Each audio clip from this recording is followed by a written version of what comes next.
क्या जेई 22 अभी भी पॉसिबल है? 3 साढ़े 3 महीने बचे हैं, लगभग 100 दिन के आसपास बचे हैं जेई मेंस 22 के अंदर। एंड बहुत ज्यादा स्टूडेंट्स के मन में अभी एक क्वेरी आ गई है कि क्या जेई 22 वो क्लियर कर सकते हैं मेंस? क्या वो अच्छा स्कोर कर सकते हैं? कितनी परसेंटाइज वो स्कोर कर सकते हैं? अब ये I believe one of the most crucial phase है जेई प्रिपरेशन का, क्योंकि यार ये वो वाली सिचुएशन आ जाती है in which you need to flight और फाइट। तो ये दो उस सिचुएशन में आ जाती है एंड इस टाइम पे तुम्हें एक डिसीजन लेना होता है। तुम्हारे पास दो ऑप्शंस होते हैं। फर्स्ट है कि तुम लिटरली कुछ मत करो इस फेज के अंदर एंड 3 साढ़े 3 महीने बाद रिग्रेट करो कि क्या पता मे बी अगर मैं मेहनत कर लेता तो एक अच्छी परसेंटाइल आ जाती एंड अभी मैं कुछ सिक्योर कर पाता, कुछ अच्छा कॉलेज सिक्योर कर पाता। एंड सेकंड ऑप्शन है कि तुम अभी से मेहनत करना स्टार्ट कर दो अच्छे से, और इन 3 साढ़े 3 महीने बाद क्या पता फर्स्ट अटेम्प्ट के रिजल्ट आने के बाद क्या पता तुम्हारे पास कुछ रिग्रेट करने को बचे ही नहीं। दो ऑप्शंस है, डिसीजन तुम्हारा है कि तुम्हें क्या लेना है। अब बहुत ही ज्यादा स्टूडेंट्स के पास यार एक कॉमन क्वेरी होती है कि भैया इस टाइम पे कितना मैक्सिमम इंप्रूवमेंट हम देख सकते हैं, ये बता दो। क्योंकि वी नीड टू नो कि is it worth giving a shot, is it worth giving a try. जो भी हम हार्डवर्क अभी डालने वाले हैं आपके कहने पे 3 साढ़े 3 महीने में, क्या वो वर्थ इट होगा? क्या पता कुछ इंप्रूवमेंट ही ना हो अच्छी खासी, एंड 3 साढ़े 3 महीने हमने लगा भी दिए। तो यार mark my words, mark my words when I से दिस कि 100 डेज के अंदर तुम 100 मार्क्स बढ़ा सकते हो। बिल्कुल 100 मार्क्स बढ़ सकते हैं।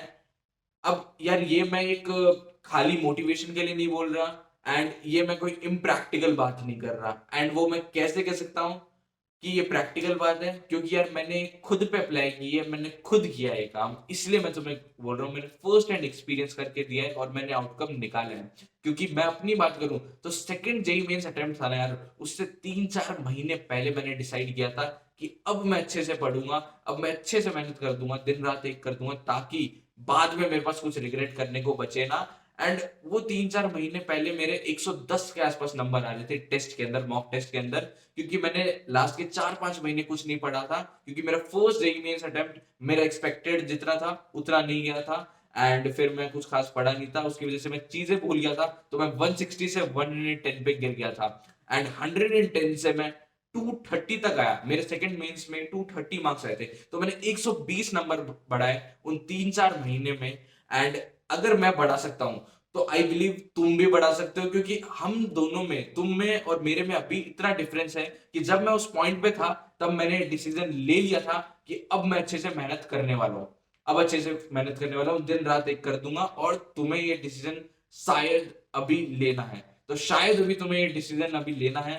And what you need to decide अभी कि क्या तुम करने वाले हो, क्या तुम मेहनत करने वाले हो या नहीं करने वाले हो। एंड एक बार तुमने डिसीजन ले लिया तो उसके बारे में हम बाद में बात कर लेंगे कैसे कर लेंगे। First you need to decide कि क्या तुम करना चाहते हो मेहनत, क्या तुम विलिंगली इतना हार्डवर्क पुट कर सकते हो या फिर नहीं कर सकते। Now before moving forward Unacademy के बारे में बात कर लेते हैं। तो यार अनअकैडमी के किसी भी बैच में अगर तुम एनरोल करने की सोच रहे हो, so this is the right time. क्योंकि यार 1 अक्टूबर से price will again hike up. तो अगर अभी तुम मेरे कोड AIR10 के साथ एनरोल करते हो तो तुम्हें रिड्यूस्ड प्राइसेस पर भी 10% ऑफ मिल जाएगा। बात करते हैं अनअकैडमी की तरफ से रिजल्ट्स के बारे में। तो अनअकैडमी ने इस बार AIR1 प्रोड्यूस किए, साथ ही में 101 स्टूडेंट्स की 99 परसेंटाइल से ऊपर आई है। Excel batch for J22 droppers, Excel batch for J22 droppers 29 सितंबर को लॉन्च हो रहा होगा। नया बैच है J22 ड्रॉपर्स के लिए हो रहा होगा, उसकी लिंक भी डिस्क्रिप्शन में तुम्हें मिल जाएगी।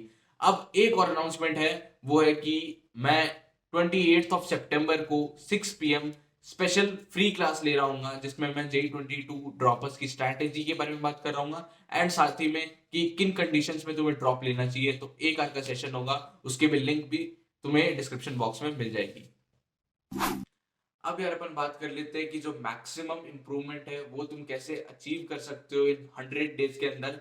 और साथ ही में ये तुम्हें बताऊंगा कि कैसे तुम चेक पॉइंट्स लगा सकते हो ताकि तुम रेगुलरली रिकॉर्ड कर पाओ कि क्या तुम सही पाथ पे चल रहे हो, कितनी इंप्रूवमेंट हो रही है, तुम रेगुलर टाइम्स पे देख पाओ और उससे तुम्हें पता चल पाए कि कितना तुम हार्डवर्क कर रहे हो, उससे कितना तुम्हें आउटपुट मिल रहा है। मूव करते हैं फर्स्ट पॉइंट की तरफ। एंड फर्स्ट पॉइंट है कि start giving mock test every week. अब भले तुम्हारा प्रिपरेशन लेवल कैसा ही हो, भले तुम्हें 30% ऑफ द सिलेबस पढ़ाओ, भले तुमने 50% पढ़ाओ, भले तुमने 70% पढ़ाओ, डजेंट मैटर, क्योंकि सिलेबस है वो कभी भी तुम पूरा कंप्लीट नहीं कर सकते। कभी भी तुम ये नहीं कह सकते यार मैं कंप्लीट रेडी हूं, वो डे कभी आएगा नहीं। तो instead start giving mock test अभी से, हर वीक देते रहो, ताकि तुम्हें पता चलता है। क्योंकि अभी तुम देखो डिप्रेस मत हो, अभी तुम्हारा जो भी स्कोर आ रहा है उसको डिप्रेस मत हो, उसको बस एक ऐसे नंबर की तरफ देखो। एंड वो अपने को इसलिए चाहिए क्योंकि तुम हर वीक टेस्ट देते रहोगे ना, तो तुम एनालाइज कर पाओगे हर वीक कि तुम्हारे कितने मार्क्स बढ़ रहे हैं, क्या क्या स्ट्रैटेजीज करने से कितने मार्क्स बढ़ रहे हैं। कि यार मैं इस पाथ से चलूं, इस स्ट्रैटेजी से चलूं तो यार इतने मार्क्स बढ़ रहे हैं, इस स्ट्रैटेजी से चलूं तो यार इतने मार्क्स बढ़ रहे हैं एक वीक में। हर वीक तुम्हें पता चल रहा होगा उन टेस्ट से। एंड सबसे इंपॉर्टेंट पार्ट है कि तुम्हारा मोरल और तुम्हारा मोटिवेशन है वो अपने आप ऊपर जाता रहेगा उन टेस्ट के स्कोर से, जब तुम देखोगे इतनी इंप्रूवमेंट हो रही है। क्योंकि यार बात सिंपल है, मैं तुम्हें जितना भी बता दूं, जितना भी तुम्हें मैं अपने अपने एक्सपीरियंस बता दूं इंप्रूवमेंट के, तुम्हें जब तक फर्स्ट हैंड एक्सपीरियंस नहीं होगा उन इंप्रूवमेंट्स का, तब तक वो तुम्हारे लिए अच्छे से बूस्ट नहीं कर सकते मोटिवेशन, तब तक तुम अच्छे से एनर्जाइज नहीं हो सकते, तब तक तुम अच्छे से हार्ड वर्क नहीं कर सकते कि दिन रात लगे रहो। तो उसके लिए तुम्हें फर्स्ट हैंड एक्सपीरियंस करना पड़ेगा, and this is a must. तो भले तुम्हारी प्रिपरेशन किस लेवल पे हो, तुम्हें अभी से स्टार्ट कर देना है टेस्ट देना। सेकेंड पॉइंट है analyse your mock test properly. अब यार मैंने प्रॉपरली पे अच्छे से स्ट्रेस किया है, एंड इसका एक रीजन भी है क्योंकि यार मेजॉरिटी ऑफ द स्टूडेंट्स है वो अपने टेस्ट को अच्छे से एनालाइज नहीं करते। एंड इसी रीजन की वजह से मेजॉरिटी ऑफ द स्टूडेंट्स में इतनी खासी इंप्रूवमेंट ही नहीं आती। क्योंकि यार तुम अपने आप से सवाल करो यार, जब तक तुम्हें पता नहीं चलेगा कि टेस्ट में तुमने जो गलतियां की है वो कौन कौन सी गलतियां हैं, किन किन चैप्टर्स में वो गलतियां छुपी हुई है, तब तक तुम कैसे उन गलतियों को इंप्रूव कर पाओगे। तो फॉर इंप्रूविंग योर मार्क्स सबसे पहले तुम्हें देखना है कि कहाँ कहाँ गलतियां की है, और उसके लिए प्रॉपरली एनालाइज करना बहुत ज्यादा जरूरी है। अब कैसे एनालाइज करें अच्छे से, उसको मैंने सब पार्ट्स में बांट रखा है। फर्स्ट सब पार्ट इज कि जो भी तुमसे क्वेश्चन नहीं हुए उनको वापस करके देखो पेपर होने के बाद, without looking at the solutions या फिर आंसर्स। तो बिना उन सबको देखे हुए पहले अटेम्प्ट करो। सेकंड है जो तुम्हारा क्वेश्चन हो चुके हैं उनको दूसरे मेथड से करने की ट्राई करो, प्रेफरेबली वैल्यू पुटिंग या फिर एलिमिनेशन। तो इन मेथड से ट्राई करो, क्योंकि यार शॉर्टकट मेथड्स होते हैं, ये तुम्हारा टाइम सेव करते हैं। एक जो नॉर्मल क्वेश्चन 2 मिनट लेता है वो ये आधे मिनट में करा देते हैं। And trust me JEE Mains में बहुत ज्यादा ऐसे क्वेश्चंस आते हैं जो वैल्यू पुटिंग और एलिमिनेशन से हो जाते हैं, मैंने भी लगाए थे। एंड इसको अगर तुम हैबिट में ले आओगे मॉक टेस्ट के अंदर, तो तुम एक्चुअल एग्जामिनेशन में को लगा पाओगे, और एक्चुअल एग्जामिनेशन में तुम्हारा टाइम सेव हो पाएगा। तो मेक श्योर कि तुम ये भी ट्राई कर रहे हो सेकंड सब पार्ट। एंड थर्ड सब पार्ट इज कि जो भी तुमने क्वेश्चंस गलत किए हैं, जो भी तुम्हें नहीं आए हैं, लेट्स से कि वो 30 क्वेश्चंस थे, तो उन 30 क्वेश्चंस को देखो कि वो कौन से चैप्टर से कौन से टॉपिक से थे। अब तुम्हें पता चल गया कौन से टॉपिक्स हैं, तो उन टॉपिक्स से जाओ और उन टॉपिक्स को पहले रिवाइज करो। अब उनको तुमने रिवाइज कर लिया, उसके बाद उन टॉपिक से मिनिमम 3 क्वेश्चंस करो, 3 या 5 क्वेश्चंस कर सकते हो उन टॉपिक से। अब क्या हो गया, 3 इंटू 30 90 क्वेश्चंस कर लिए तुमने, या फिर 5 इंटू 30 150 क्वेश्चन कर लिए, तो 90 150 क्वेश्चन तुमने कर लिए हैं। अब उसके बाद अगले बार जो टेस्ट में वो वापस हुआ, अगर टॉपिक से क्वेश्चन उठते आए, तो अच्छी खासी प्रोबेबिलिटी है कि तुम उस क्वेश्चन को करेक्ट कर सकते हो। तो इस तरीके से तुम अपने जो भी तुम्हारी गलतियां हैं, जो भी तुम्हारे वीक टॉपिक्स है, जो भी तुम्हारे टॉपिक्स है जो एग्जाम में तुम्हारे कम आने के चांसेस है, उनको तुम बढ़ा रहे हो। तो ये करना जरूरी है, और इस तरीके से तुम सबसे ज्यादा अपने टेस्ट से निकाल सकते हो। तो ये तीनों सब पार्ट्स फॉलो करना एक मस्ट है। Third point is prioritise. और प्रायोरिटाइज कैसे करना है, तो प्रायोरिटी तुम्हें सेट करनी पड़ेगी। सबसे फर्स्ट तुम्हारी प्रायोरिटी होनी चाहिए स्ट्रॉन्ग चैप्टर्स, स्ट्रॉन्ग टॉपिक्स, जो तुम अच्छे से तुम्हारी जिस पे ग्रिप है, या फिर जो रिलेटिवली तुम्हें इजी लगते हैं समझने। एंड सेकंड आता है न्यूट्रल टॉपिक्स, जो ना कि तुम्हारे स्ट्रॉन्ग है ना ही तुम्हारे वीक में आते हैं। एंड थर्ड है वीक टॉपिक्स। तो सबसे ज्यादा तुम्हें प्रायोरिटी देनी है स्ट्रॉन्ग को, फिर न्यूट्रल को, एंड फिर सबसे कम वीक को। क्योंकि यार वीक चैप्टर्स को, वीक टॉपिक्स को उठाने में जितना टाइम लगता है, उतना टाइम अगर अपन स्ट्रॉन्ग और न्यूट्रल में लेना, तो उनमें ज्यादा अपने को मैक्सिमम आउटपुट देखने को मिलेगा इंस्टेड ऑफ वीक। क्योंकि यार वीक में पहले अपना कॉन्फिडेंस डाउन है, एंड बहुत ज्यादा तुम्हें मेहनत करनी पड़ेगी उस चैप्टर को जेईई मेन से एडवांस तक के लेवल का लाने का। इंस्टेड तुम न्यूट्रल और अपने स्ट्रॉन्ग टॉपिक्स पे मेहनत कर सकते हो, और उनको ज्यादा इंप्रूव कर सकते हो कंपैरेटिवली। फोर्थ पॉइंट है NCERT. NCERT of chemistry is a must, क्योंकि यार इट डजंट मैटर कि तुम 99 परसेंटाइल हो या 90 या 40 परसेंटाइल स्कोरिंग स्टूडेंट हो, एनसीईआरटी केमिस्ट्री की सबको पढ़नी पड़ती है, इट्स अ फैक्ट।